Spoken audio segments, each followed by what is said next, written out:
India gets Mumbai carnage villain. 2611 Mastermind dragged back to India.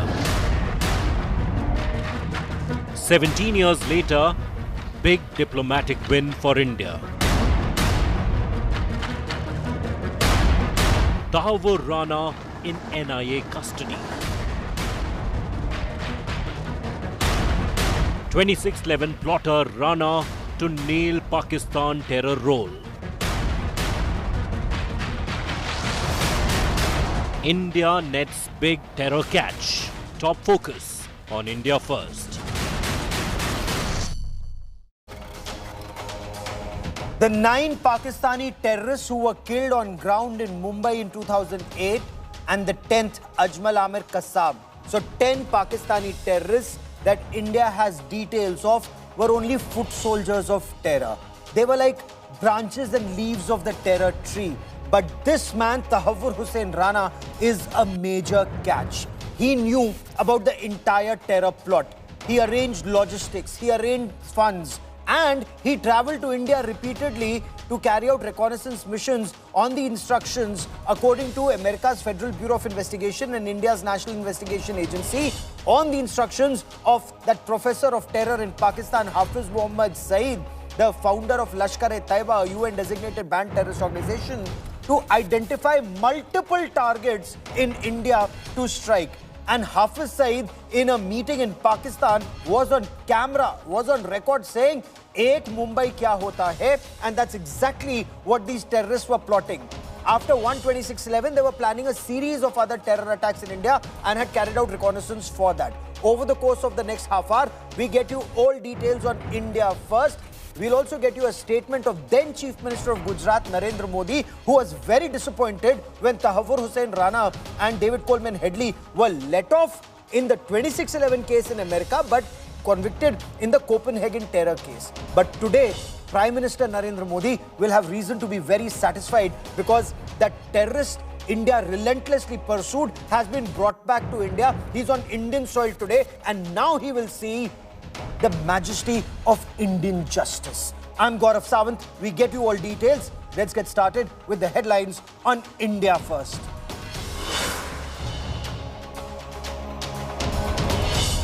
First image of 2611 Mumbai terror attacks. Key plotter Tahawur Hussain Rana in India. He has now been formally arrested by the National Investigation Agency after that special aircraft landed at the Palam Technical Area in Delhi.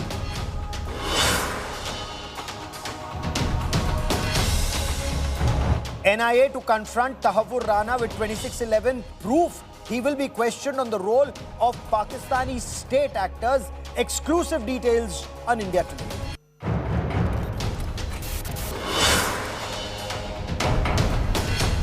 (2611) Mumbai terror attack survivors seek death penalty for Tahawur Hussain Rana.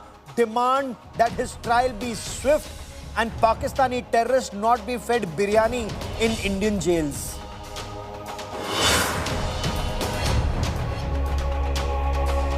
Politics escalates over the Waqf Act. Bihar leader of opposition Tejasvi Yadav claims RJD will not implement the Waqf Amendment Act in Bihar if elected to power.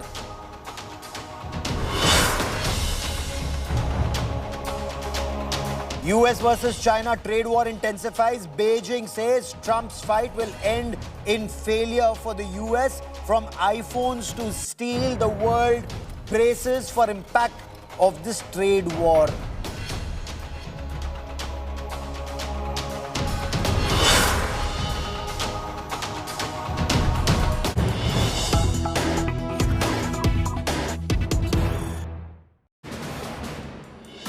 And news just coming in on India Today. Tahawur Hussain Rana, the cavalcade carrying that Pakistan-born Canadian terrorist, is now leaving the Palam Technical Area in Delhi. Tahawur Hussain Rana will be driven in a high-security cavalcade to the National Investigation Agency Special Court. Now, those are the images that you see. India Today cameras are right there at the main entrance of the Palam Technical Area. This is where the comm squadron or the communication squadron of the Indian Air Force is also based at Palam Technical Area in Delhi. And this is the exit and entry for VVIPs. So right now you are noticing a number of vehicles on that main road. Right now civilian vehicles are also on that main road outside Palam Technical Area. But just as soon the cavalcade comes out, vehicular traffic will stop, and we are told almost like a green corridor is created. There'll be no other vehicles on either side of the road as this high-value Pakistan-born Canadian terrorist who was a Pakistan Army deserter. Remember, Tahawur Hussain Rana was a captain in the Pakistan Army. He's a medical doctor by profession. So Ajmal Amir Kassab may be an illiterate terrorist of Lashkar-e-Taiba from Faridkot in Pakistan. Tahawur Hussain Rana is a highly educated terrorist from Pakistan. They're all 50 shades of Hafiz Muhammad Saeed. It's that mindset, as India's External Affairs Minister, Dr. S. Jaishankar, in the past has pointed out, that bigotry is in the DNA of Pakistan, which is very visible even today as Pakistan tries to wash its hands off Tahawur Hussain Rana. But I quickly want to cut across to Amit Bharadwaj. Amit Bharadwaj joins us live for more on this story. So Amit, we are now told that the medical examination is over. Nalini Sharma joins us from outside the NIA court, and Shivani Sharma joins us from the NIA headquarters. And all these three places are action-packed. India Today's finest team of reporters are on ground to get you a 360-degree perspective on this big story. Amit, describe to us the preparations, the medical test, and what's happening right now. Well, Gaurav, you know, after a detailed medical examination, it is being believed that the final preparation is being done for that transportation, and any time from now you will possibly get those visuals of the carcade moving towards the NIA facility or the court, the Patiala House Court. And however, we need to be really cautious about this fact that you know, the kind of secrecy that's being maintained on the movement of Rana is something that the security forces are completely, you know, ensuring that no visuals, possibly they don't want the visuals to be out. But what we are given to understand that after detailed paperwork at this particular airport, the Palam Technical Airport, the medical examination of Tahawwur Rana was conducted, and this was a very thorough medical examination that has been done, which has in fact taken lot more time than expected. And after this procedure is over, the phase 2 of this entire operation, that is transportation, seamless and secure transportation of Tahawwur Rana, is to be carried out, and possibly our teams at the NIA and Patiala House Court will also realize the change in security arrangement that's around them, and they being a little more sensitive. More activity in the security deployment could be seen any time from now, because what we are given to understand that medical examination process at the Palam airport is over. Remember, these documents will not only go to the Indian courts but also to the US authorities, because it's in and that is where this becomes very critical, Shivani, that the rule book is followed to the T, to the last point. It's very essential, and secrecy is being maintained because Pakistan would not want its dirty skeletons tumbling out of their closet. They would perhaps try and bump him off because he's now way beyond his utility. His utility was to spread terror in India. He did that for a long time, and they wouldn't want details about Hafiz Saeed or Major Iqbal or, let's say, General Ashfaq Parvez Kayani, earlier DG ISI and then Pakistan Army Chief, to come out in public domain. Shivani. Gaurav, you're absolutely right. Pakistan now once again stands exposed, and it is fearful of the fact that when the investigation goes on, many more beans will be spilled about what's going on inside Pakistan. The anti-India nexus that has been breeding since decades out there, and the terrorism that's being supported against India. More faces will be out, more names will be out. The conspirators other than Headley and Tahawwur Rana, who might be in India, they also might be exposed, and the nexus they have with the ISI, with the terror organizations in Pakistan will be revealed. And as you've been mentioning, Gaurav, that when he was to be extradited, the excuses that Tahawwur Rana had been giving to the courts was that he will not feel safe in India because perhaps he knew that now he's going to face trial for what he has done, the crime he has committed. His game is up. The conspiracy. His game was up. Absolutely. He was celebrating in America. when 26/11 was happening, when all of us, when all Indians and people from the civilized world were in tears watching that massacre on live TV, he was celebrating in Chicago, and he wanted Pakistan's highest national award to be given to those 10 terrorists who were killed in that terror attack. 9 killed and 10th hanged subsequently. But this case, Nalini, is a test case. America has said there are 10 charges on which he can be prosecuted. Bring us details of those 10 charges. You spoke to officials in the Department of Justice in the United States of America. Bring us details. Well, Gaurav, we are given to understand that the main charge that Tahawur Rana is going to have to defend during his trial is that going to be of the criminal conspiracy that was hatched between Tahawur Rana as well as David Headley. But along with that, there are also several other charges like forgery, like inciting violence. All of those charges have also been leveled against Tahawur Rana. It remains to be seen exactly what kind of a charge sheet is filed against him, if any, by the NIA in the days leading up to the trial in this case. But today, Gaurav, first let me get you visuals from the NIA court here at Patiala House from where we are reporting. You see the heavy amount of police deployment. I'm going to ask Sachin to show you the visuals. You see the heavy amount of police deployment that's right here outside the Patiala House court. And within 20 seconds of the team leaving from the Palam airport, all the security had come into place once again. They were in the middle, dispersed for a bit, but all of them have come back into the place to ensure that there are no unfortunate incidents that happen during the time, or no law and order issue actually occurs during the time when Tahawur Rana is produced before the court. Today, what we are expecting during the proceedings is basically going to be a custody hearing. There are the prosecutors, lawyers, Senior Advocate Dayan Krishnan, as well as Advocate Narendra Man, who is a special public prosecutor appointed by the centre in this case, who will be asking for remand. The maximum remand that they can ask for is 30 days.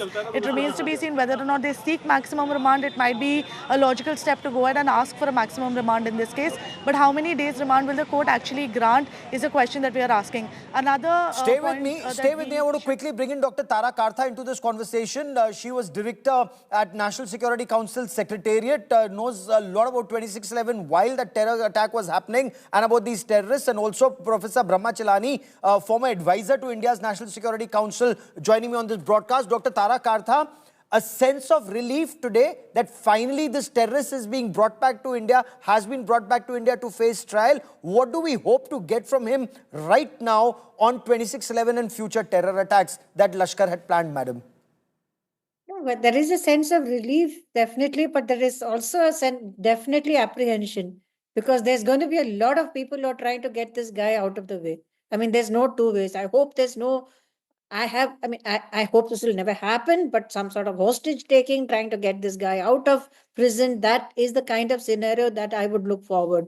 In terms of what do we expect from him, he had, in fact, details of Headley's visits, which were even denied to Headley's handlers.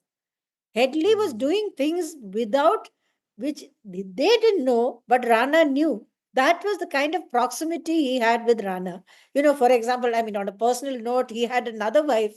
Headley took another wife. These guys didn't know, but the Rana did. Rana met his family when he went back to Chicago. This guy was extremely close to him. So all those conversations, money was sent through Rana to Headley. That's going to be another charge. Forgery, another charge, because he forged the papers to the RBI, Reserve Bank of India, to set up the immigration center. So all that is going to come out, and within that are going to be the smaller dots, which you will have to connect. So that the is smaller dots. And let's for a moment focus on this. Professor Chilani, a man of Pakistani origin, he may have a Canadian passport, or, Daud Gilani or David Coleman Headley may have had an American passport. But were Indians, including officers in our Ministry of External Affairs, so naive that they gave them multiple entry visas to India? Were Indians so naive that they were able to set shop in India, first world immigration, travel across the length and breadth of our country, recruit local people and carry out terror attacks in India, and we were all sleeping, or were people conniving with them? India has a very porous system, and the facts that you're mentioning in this case, those facts are there in other cases too. We've seen how saboteurs, terrorists, and even foreign intelligence officers are able to penetrate into the length and breadth of India, into our system, and yet we don't learn from this porousness how we can actually fix the system, how we can ensure that our system functions in a more efficient manner. But I think Rana's extradition to India, besides, it's definitely a welcome step, should actually encourage the Indian government now to seek the extradition of David Coleman Headley, because David Coleman Headley is a bigger plotter in the Mumbai terror attacks than even Rana. And it doesn't make any sense for the US to continue to deny India's extradition request in relation to Headley, especially now that there's a more India-friendly administration in Washington. The Trump administration is pretty tough on terrorism and on terrorists. And I think this is a good time for India to press its case to the US to extradite David Coleman Headley. We should not forget that in 2013, Headley was actually sentenced by a US court to 35 years in prison for his role in the Mumbai terrorist attacks. Yes, and you're absolutely right. David Coleman Headley was roaming around the length and breadth of this country, and he's been involved in the killing of 6 American nationals too during 26/11. But Dr. Tara Kartha, I want to understand our system. Yes, we need to find out who's the enemy across in Pakistan, who these guys were conniving with. But do we also have the fifth column in our own country who were aiding and abetting these elements? In your, appreciation, how could he set shop in India? How was he able to send money? How was David Coleman Headley able to access that money, travel across our country, wine and dine with the well-heeled in Mumbai, and God forbid other cities in India? In this regard to what Brahma said, I'd like to also add that the US's own 9/11 was a complete, it came as a complete shock, though there were analysts within the intelligence community who said, look, these guys are doing this. How about, nobody listened to them. So it's also a question of how you put everything together within an institution. But on the question of support in India, I think the fact that you brought this up is very important. May have been unwitting or the definite support to this guy on other counts, because if you look at any successful terrorist attack across the world, okay, there are very, very few who didn't get support from within that country. There is somewhere, there is a mole, there is somebody who's providing a prop up. Now, perhaps the ISI was brilliant enough to do this with the guy who has an American passport, and he comes and goes so nobody notices. It's possible. But the fact is that he flew directly from Pakistan to India. Those are people normally that one looks at. It's not something that we'll have every day. I was always told that our diplomats and our bureaucrats are very smart. In case they're given some instruction, which is an illegal instruction from either a superior or from the government, they make sure they make a file noting that on the instruction of so-and-so, David Coleman Headley is being permitted to come to India, or so-and-so facilities are being extended to him. In case those files are open, Dr. Tara Kartha, will some of that information filter out today? Because perhaps it didn't earlier, but now with Tahawur Hussain Rana's interrogation, the sleeper cells, the connivers in India, that ecosystem, will some of those elements, are they likely to be exposed? Certainly. If it's on file, bureaucrats, as by and large, are apolitical, right? They don't have the slightest desire to get their pensions revoked. So those things are going to come into play. But I can assure you one thing. During the entire episode within the National Security Council and our meetings, there was no question at all that this was not a Pakistan episode. We had no doubts whatsoever, which is why we had that briefing, that intelligence report warning saying that there's going to be an attack. And the yet there was president, an attack, and yet we were caught sleeping, and yet perhaps even the top police officers in Mumbai were focusing on this bogey of Hindu terror, and we'll take that on another day though, and instead of focusing on the enemy across the border. Professor Brahmachilani, somewhere down the line, okay, I have breaking news coming in. Tahawur Hussain Rana is now en route the NIA court in Delhi. That's the information we are being given. Rana is being transported in a highly secured cavalcade. There's massive security in place. Rana is to be produced before the NIA court. That's the information that is coming in right now. So, utmost secrecy being maintained. The images that you see on your television screen, that image that India Today exclusively accessed, wearing that brown American prison uniform. And it's a special dangri, if I may. A dangri is like a loose one-piece clothing that you don't even zip it up. There are buttons and buttons made of cloth so that you cannot harm yourself. There is no way you can inflict any kind of self-harm through this clothing. And even when the shoes that are given to you, there are no laces so that you cannot hang yourself. These are very clear instructions that are given. Okay, and I have Anmol Bali, who's following that cavalcade, joining me on this broadcast. Anmol, bring us details. I believe it's a highly secure cavalcade that took a separate exit.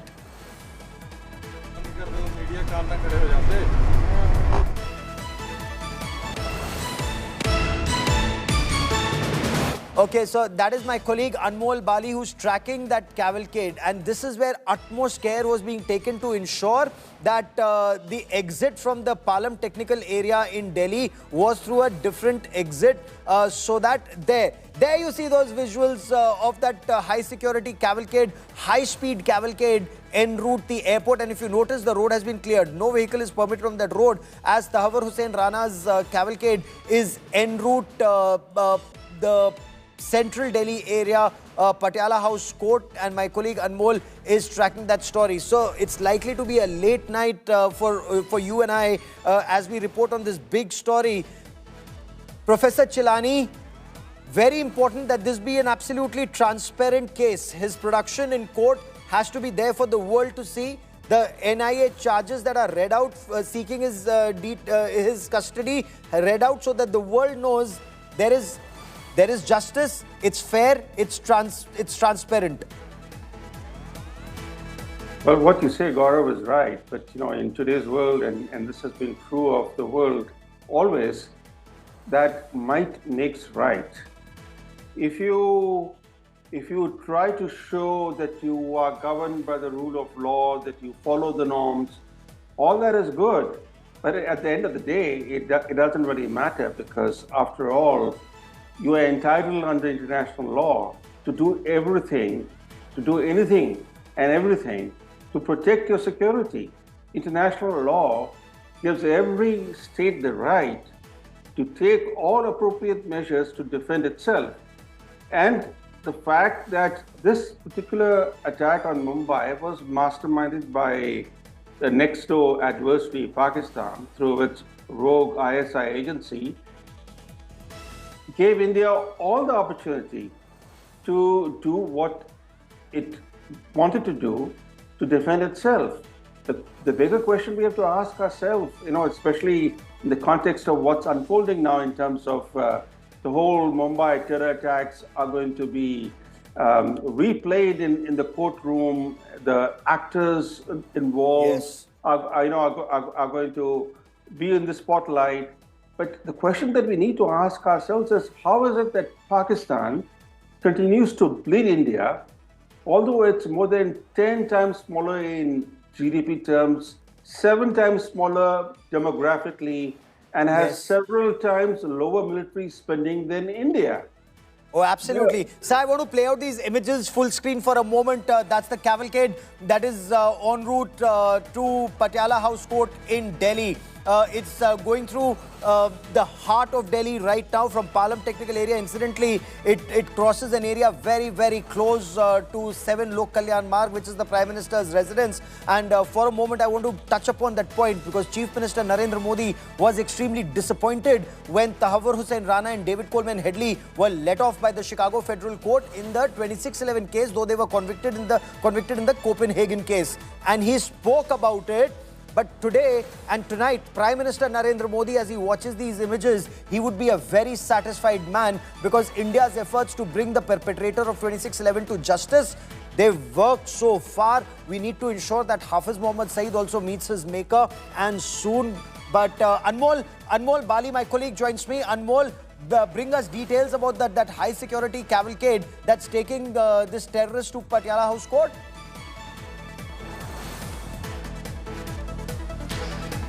Gaurav, the high security cavalcade has just passed from the Dhula Kuan area and it has entered to the Mother Teresa Crescent, and within 10 to 12 minutes we will be seeing that Tahawur Hussain Rana, who has been brought from United States, who has been extradited from United States, will be brought to the Patiala House Court where the other legal proceeding will take place. And currently we have been chasing Tahawur Hussain Rana's cavalcade from the Dhula Kuan area, where we have seen high security as well as police van with the ambulance has been following the cavalcade, which has just passed from this area, and his medical examination has just took place at the Palam Technical Area. And this distance from Palam Technical Area to the Patiala House Court is around 20 minutes, and where we have seen that no security arrangements were made to make it very secret. And currently you can see in the visuals on the road, he has just passed from here, and around 10 minutes he will be reaching at Patiala House Court. Gaurav. So in 10 minutes, he'll be in Patiala House Court. He'll be presented before the special NIA court, and that is where the NIA will read out charges against him. That is also the time, Anmol, and if in a moment we'll bring in Nalini, who will join us from Patiala House Court, that it'll be very clear. The honorable judge will also ask him if he's okay, if he's been tortured so far, if he's medically okay.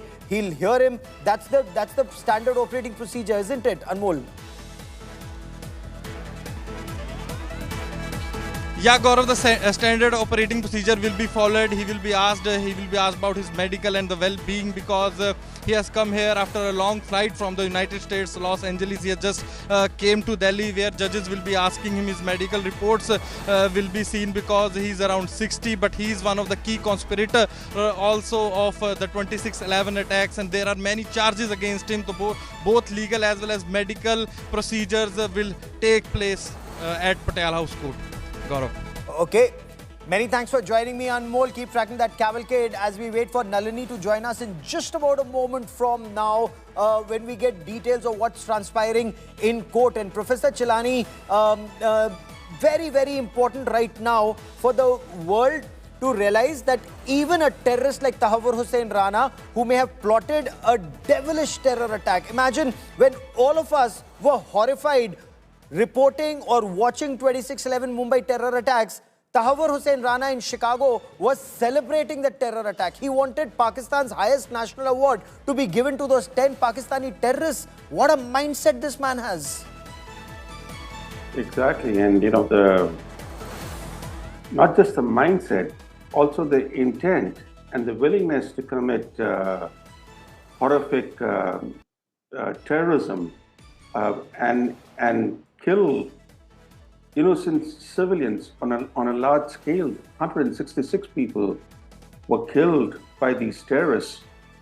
The fact that such terrorists are able to roam freely in Pakistan even today, the masterminds of the Mumbai attacks roam freely in Pakistan. So even though Rana's extradition to India is a step toward bringing justice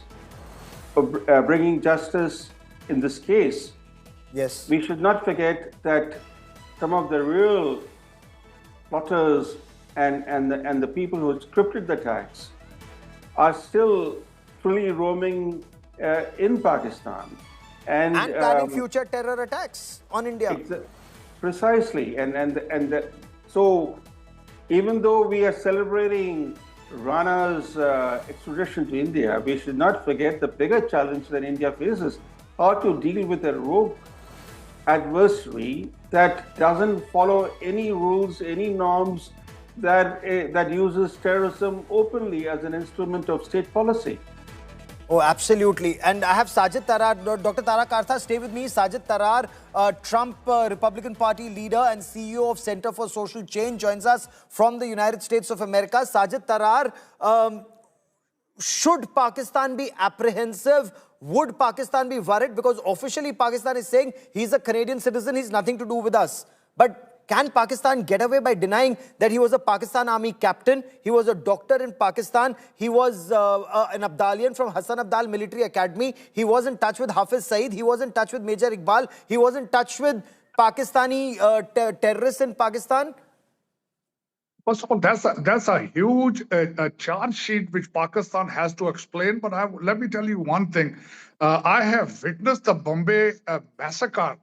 And frankly speaking, that day I cried myself when I saw innocent civilians. Sir, give me a moment. That's the first image of that armored SWAT special weapons and tactics team vehicle that was escorting this Pakistani terrorist. It reaches the Patiala House Court. That's the first image that you see. It's the SWAT team that's flanking that vehicle. And this is that vehicle in which Sajid Tarar, if I could bring you in for a moment, there you see, Tahawur Hussain Rana in that vehicle. He's being brought in. Okay, I want to cut across to Nalini Singh joining us. Nalini, take it away. It's in full public glare that this terrorist Tahawur Rana has been brought in. Of Tahawur Rana being brought to the Patiala House Court.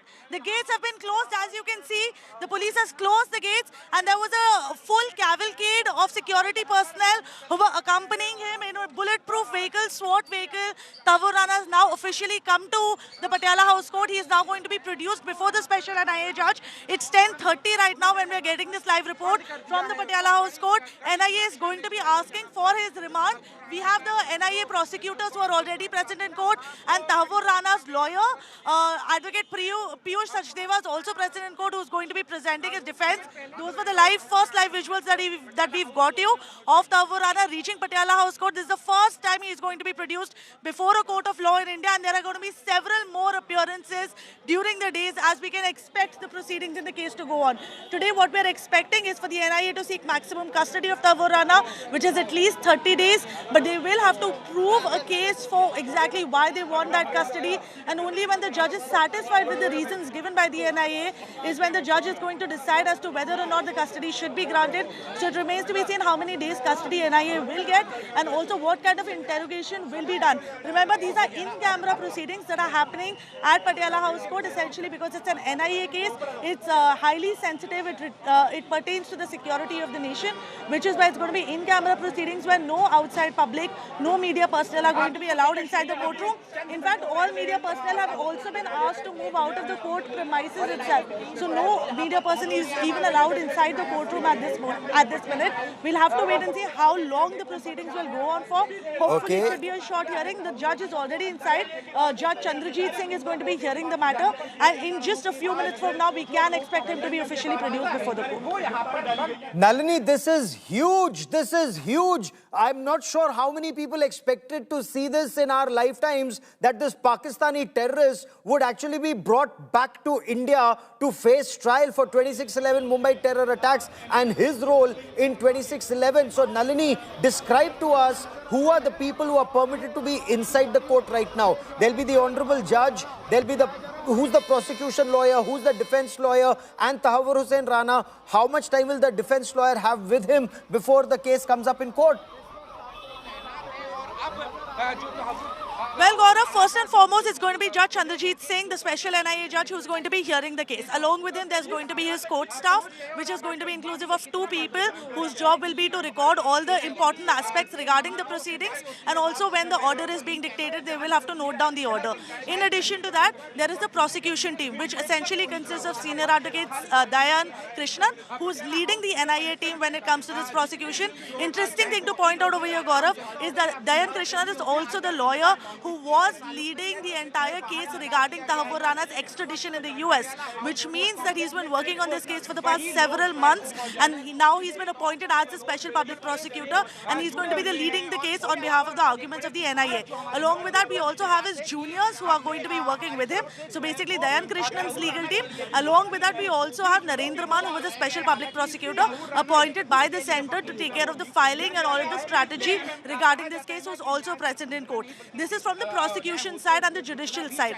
On Tahawwur Rana's side, of course, Tahawwur Rana himself is going to be present in court. It's going to be interesting to see whether or not he himself will address the judge and say anything, because he's made several claims about his life being in threat if he's brought to India. So whether similar claims will be made before the court is something we have to watch out for. Along with him, he also has his lawyer, Piyush Sachdeva, who is appointed by the Delhi State Legal Services Authority, who is representing him in his custody hearing only in the custody hearing. Another important point to point out, Gaurav, is that Piyush Sachdeva, who is Tahawwur Rana's lawyer, and Tahawwur Rana have not had any time together to develop a defense strategy. So there is a possibility that the judge might give them some time to sit together away from the prosecution team to decide what kind of a strategy can be worked out to get some leniency for Tahawwur Rana, because the NIA will be putting their best foot forward and hoping for the maximum custody in the case. Okay, now explain this to our viewers, and I want Sajid Tarar and Dr. Tara Kartha also to stay with me, and we want to understand from you, since you've seen these court documents.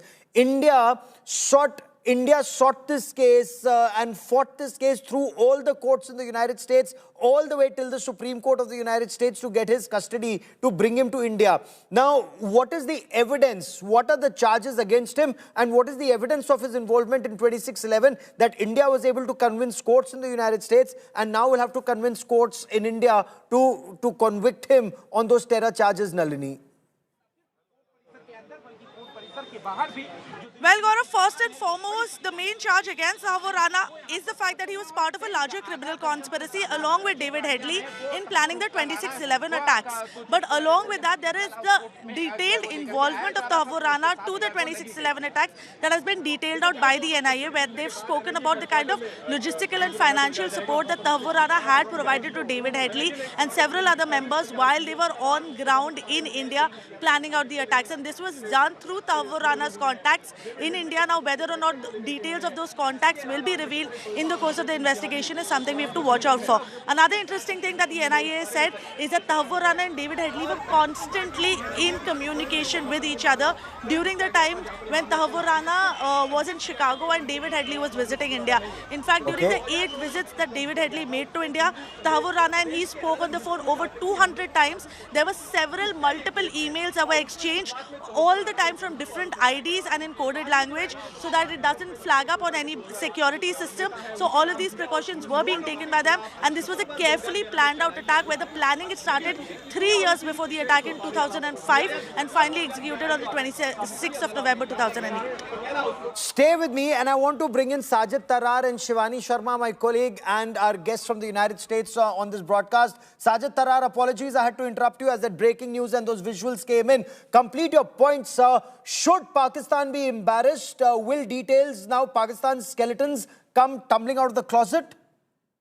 Today, I want to say today's word, there is no room for terrorism, or there is no room for this kind of activity in the world. Matter of fact, I witnessed the Bombay massacre, and that day, frankly speaking, I cried myself the way they have butchered innocent people. And today, I will say that what goes around comes around. And today, the Rana coming to the India, matter of fact, is a big victory of law and order. It's a big victory for India. And even then, David Headley has to see what he has done to the people, innocent people. There is no room for terrorism in 2025. So, matter of fact, I definitely condemn the act of Bombay massacre. And whatever he has done, he has to suffer it. He has to pay for that. That's what I believe in. No, but tell me this, Pakistan's Foreign Office, and I'm sure you heard the Pakistan Foreign Office spokesperson washing their hands off, saying he's a Canadian national now. He hasn't renewed his Pakistani card for 2 decades. Can Pakistan wash its hands off, or is Pakistan playing a very dangerous game even today, sir? No, matter of fact, I think Pakistan has a moral obligation to clarify themselves that they are not involved in it, because this just saying that he's not a Canadian, he's not a Pakistani citizen is not sufficient enough. He was born there, or they have to at least prove it that they were not involved in it. Because at the same time, I give them the benefit of a doubt, because a lot of Pakistanis, those have left Pakistan, they have been fighting in Afghanistan, they have been fighting in Syria and Yemen and a lot of places, and ultimately the state of Pakistan is not responsible for that. But they have to prove, they have to tell them, they have to prove it to the world and India at the same time that they are not involved in No, it. I'm Or they are sorry, not sir, you're sponsoring being it. naive. Sir, Sajid Tarar, permit me, sir. Pakistan state was involved, and there is evidence in public domain that implicates Pakistan. And that information is Abu Jundal, who was sitting in that Karachi control room. There is Hafiz Saeed, there's David Coleman Headley, and so those madarsa chap Pakistanis will never concede. You're a highly educated man and you live in the United States, and you have criticized Pakistan state-sponsored terror in the past. So you will understand, when the Federal Bureau of Investigation in Chicago trapped David Coleman Headley and Tahawur Hussain Rana, sir, I covered that trial in Chicago.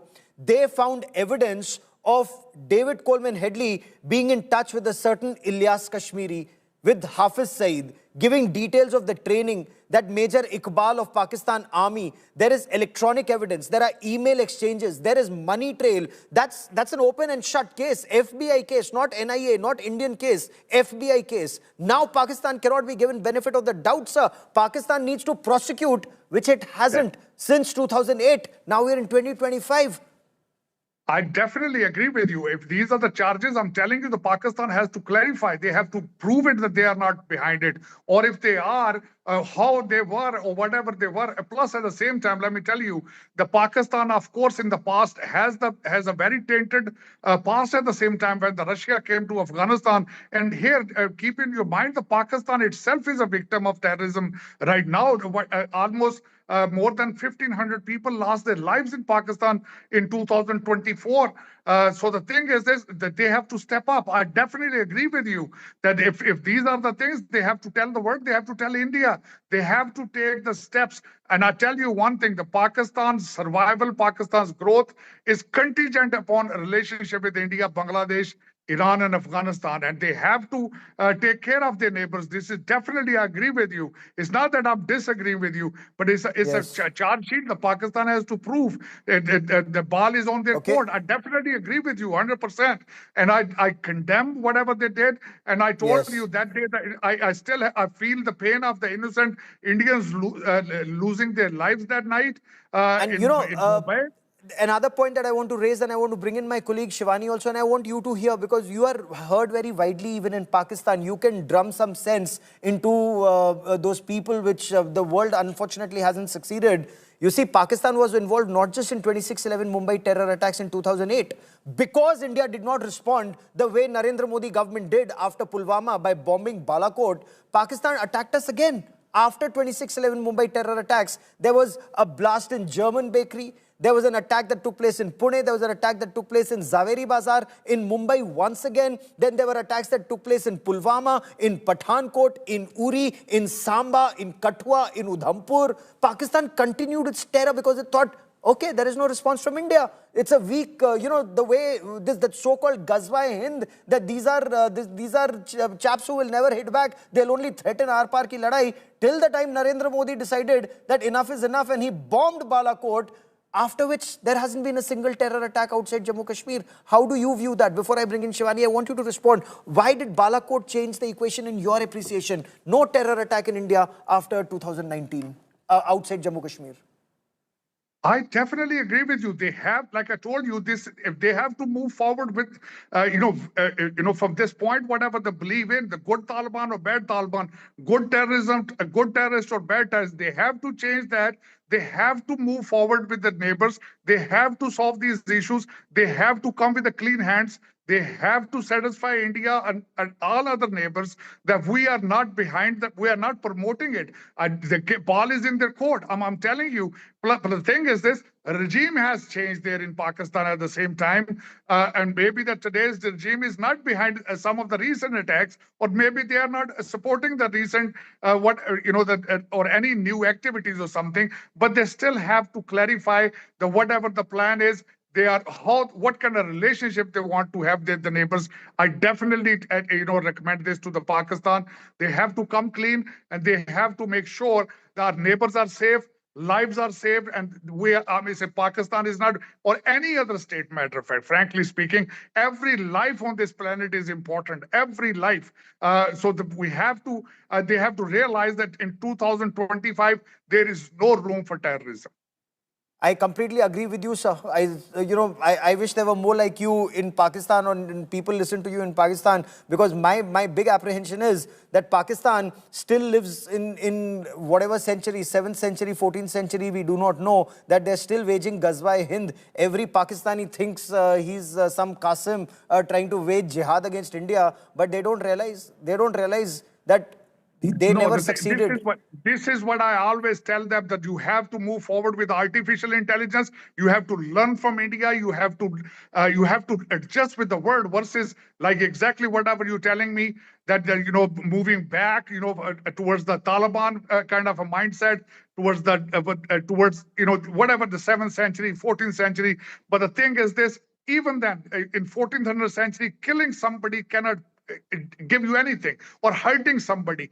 I hope somebody's listening to me. I'm continuously preaching that we have been living in this area since centuries. We have to live in peace. We have to give a chance to a love and harmony. That is the only way forward.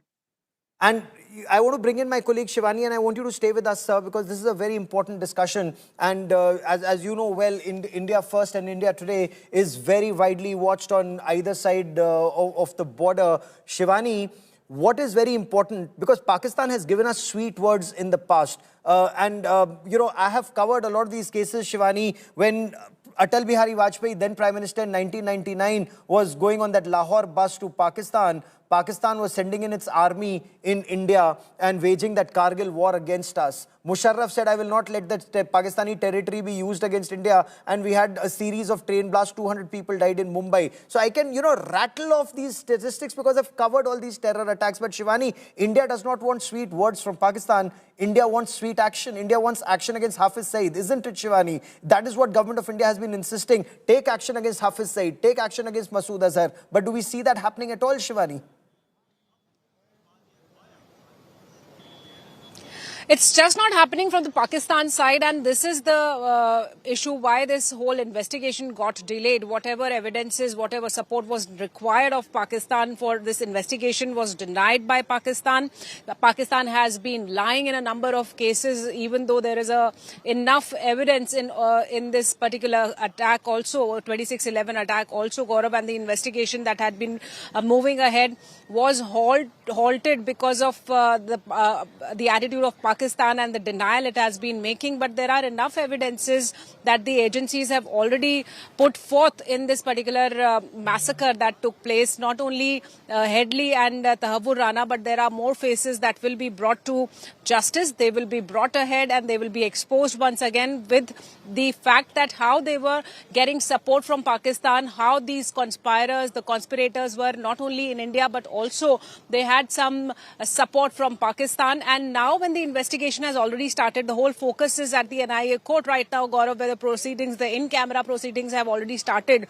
And very soon, when layers of this investigation will get unfolded, we'll get to know more about this particular conspiracy, this attack, the 2611 attack, and the world knows about Pakistan, how it has been lying, it has been claiming and hiding its own casualties. We've been reporting it every day, and in this particular matter also, Pakistan might try to wash off its hands of Tahawur Rana and his being a Pakistani, but the fact remains that he is a Pakistani. He has been involved in this conspiracy with the support of Pakistani terrorists. He has been in close communication with the ISI. He has been in close communication with the lashkar-e-taiba terrorists, and he has been conspiring, planning, facilitating their movements, logistics, information in India that made this massacre possible on 26/11. And you know, all this information, Sajid Tarar, I want to draw you into this conversation once again. So when 26/11 happened, there was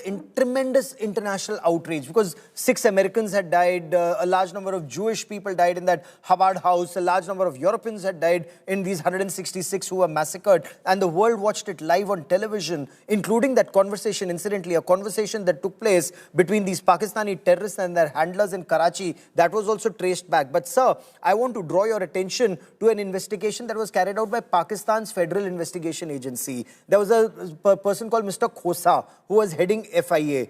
His investigation found out that Kasab and the 9 other terrorists were trained in Pakistan. They were trained in Thatta, Sindh. The same bullets that were fired in Mumbai were recovered from a safe house in Thatta, Sindh. Same markings of Pakistan Ordnance Factory, POF markings in grenades. That's not all, sir.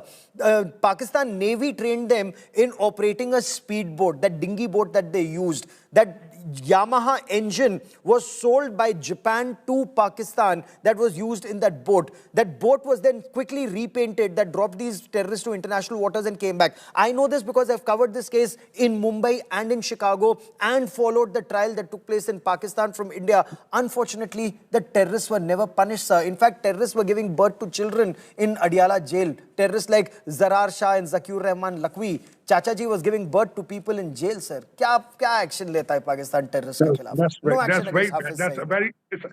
It's a very sad reality, to be honest with you. There is no excuse. There is nothing. Whatever you're just telling me, it is an embarrassing situation. But here at the same time, like I told you, this is not the state we have to move forward with it. Even then today, let me tell you, if I'm watching, because I'm living in Washington, D.C., and I'm stay on the current affairs, whatever is happening in Balochistan today, whatever happens in Pakistan, they are blaming everything on India, and whatever is happening there, they are blaming there. But there is no clarification for Bombay attacks. Whatever happened that day, that's false equivalence. What I have listed out to you is evidence vetted by courts of law in India and in the United States of America. What Pakistan is giving is ISI spiel. There's a big difference. There is not an iota of evidence of alleged Indian involvement in Balochistan. Not a shred of evidence. In fact, that Commander Kulbhushan Jadhav that Pakistan often talks about was abducted from Iran and taken to Pakistan. That has also been proven in courts of law. So, sir, since we track these stories very closely, Pakistani lies, what Pakistani state, because ISI, my personal appreciation is they're very low IQ'd people because we've seen them. We've seen them over the years. We've seen what happened in 47, 48. We've seen 65. We've seen 71. Pakistan के IQ में थोड़ा सा problem है sir. वो tactical level commander है, general बन जाते हैं, माइंडसेट टैक्टिकल रहता है, कंपनी कमांडर का रहता है, वो बड़ा सोच ही नहीं पाते. And that is why they get caught out. They get caught out, sir. And maybe that is one of the reasons, matter of fact, whatever is going on in Pakistan right now, they are victim of whatever they have done in the past. So the thing is this, like I told you, they have to change. They have to move forward with it, with the neighbors. They have to prove them that they are not behind all of these things. And we are moving forward with the trade and artificial intelligence. And we have to become a good neighbor. That is the only solution I have been always trying to promote and trying to tell people. So the thing is, there is no solution without having a relationship with the India, with the Iran, with Afghanistan, and with all the neighbors. So that is the only way forward. I mean, in 2025, there is no room for, they cannot stay on the same status. They have to move forward with it. They have to take the baby steps or the major steps to tell India that we will be a good neighbor in the future. So why doesn't it happen in your view? Why doesn't it happen? Because I've heard this many times. I've heard Musharraf say, my territory will not be used against India. I've heard him say all the sweet things even in Agra. We covered the Agra summit and still on ground nothing changes. The deep state ISI is too powerful. Yes. No, in the future, if they have to move forward and improve their economy, or they have to start a trade with India or something. They have to make sure that they are not behind anything. They are not against the Indian people or their welfare of it. They have to change. This is I'm always trying to preach and teach. This is what I always do that. Because like I told you, I condemn every single terrorist attack on the planet, because this is not the move forward. This is not Okay. this is barbarian steps. And I told you that Absolutely. whatever No, happened in I Bombay. agree with you. It's a barbaric state. Sir, stay with me for a moment. I have breaking news coming in, and I want to play out those images full screen for a moment. They're coming in from the NIA headquarters. That's the National Investigation Agency headquarters. Watch these images. Additional deployment of the Central Armed Police Forces taking place, which means I want to cut across to Shivani. Shivani Sharma is standing by at the NIA headquarters. Shivani, we suddenly notice massive movement. This is more than a company's strength, it seems.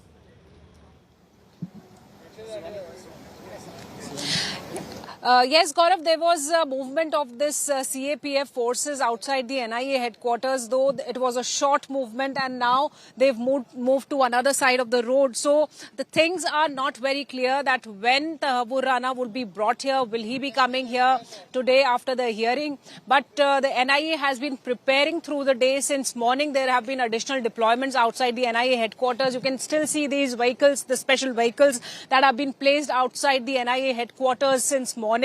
These are the vehicles which will be protecting the convoy of Tahawwur Rana. There are barricades on the road. The road has remained closed since morning today. And in meanwhile, we've been watching these movements of forces outside the NIA headquarters. So now when the hearing goes on at the NIA special court, very soon we might hear from the agencies the next step after the court decides about the custody. So here at the NIA headquarters, also the security are being beefed up. Okay, keep tracking that story, Shivani. Nalini is also with me, and you know, our brightest reporters on ground zero, our reporters and editors on ground zero, getting you a 360-degree perspective of this big story. It's a day of immense satisfaction. It's not that we set the bar low and celebrate a low jump, but this is an important milestone in that long road to justice. That man to the right of your television screen, that professor of terror, Hafiz Muhammad Saeed, he still needs to be arrested, prosecuted, punished, and God willing hanged for not just 26/11 Mumbai terror attacks, but Parliament attack, Red Fort attack, a series of terror attacks in India post 1993, which was Mumbai blast, which was blamed on Dawood Ibrahim Kaskar and Pakistan's ISI.